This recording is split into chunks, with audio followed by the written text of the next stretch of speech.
क्या आपको पता है भगवान श्रीनाथ जी, जिनका स्वरूप आज नाथद्वारा में विराजमान है, जब पहली बार प्रकट हुए थे तो उनकी आंखों से आंसू बहने लगे थे। जी हाँ, आंसू। और इसके पीछे एक बेहद गहरी प्रेरणादायक वजह छिपी है। यह रहस्य बहुत कम लोग जानते हैं। आज मैं आपको वही कहानी सुनाने जा रहा हूँ जो आपके हृदय को भक्ति और प्रेम से भर देगी।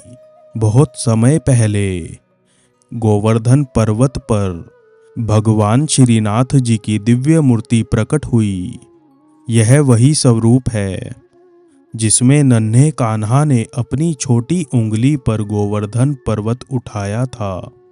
पर आश्चर्य की बात यह थी कि मूर्ति एक साथ पूरी प्रकट नहीं हुई, बल्कि धीरे धीरे पहले चरण दिखाई दिए, फिर वक्ष स्थल, फिर हाथ और अंत में प्रभु का मुखमंडल। गांव वाले प्रतिदिन आते और इस चमत्कार को देखकर अचंभित होते।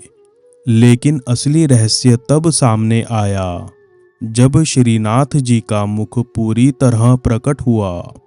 भक्तों ने देखा प्रभु की आंखों से आंसू बह रहे हैं। लोग घबरा गए, यह तो स्वयं श्री कृष्ण का स्वरूप है, इनकी आंखों से आंसू क्यों बह रहे हैं। तभी एक वृद्ध संत को प्रभु ने संकेत दिया और श्रीनाथ जी ने अपने आंसुओं का कारण बताया।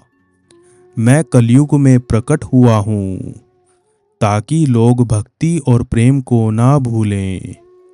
लेकिन जब मैं देखता हूँ कि मनुष्य धन, अहंकार और स्वार्थ में डूबा है और सच्चे हृदय से मुझे याद नहीं करता, तो मेरा हृदय व्यथित हो जाता है। यही कारण है कि मेरी आंखों से आंसू बहते हैं। यह सुनकर वहां उपस्थित भक्तों की आंखों में भी आंसू आ गए। उन्होंने प्रभु से वचन लिया, हे प्रभु, जब तक प्राण है हम आपकी सेवा और भक्ति को संसार में फैलाएंगे। इसी भाव से बाद में श्रीनाथ जी को नाथ द्वारा लाया गया और आज भी यहाँ पूजा नहीं बल्कि सेवा होती है। भोग, श्रृंगार, संगीत और प्रेम से प्रभु की सेवा। श्रीनाथ जी की यह कथा हमें एक अनमोल संदेश देती है। भगवान को बड़े बड़े कर्मकांड की नहीं, बल्कि सच्चे प्रेम और सरल भक्ति की आवश्यकता है। उनकी आंखों के आंसू हमें याद दिलाते हैं कि प्रभु केवल हमारे प्रेम, करुणा और समर्पण से प्रसन्न होते हैं। तो मित्रों, अगर यह कहानी आपके हृदय को छू गई हो तो इसे अधिक से अधिक लोगों तक पहुंचाएं, ताकि सबको भक्ति और प्रेम का महत्व याद रहे। जय श्री नाथ जी।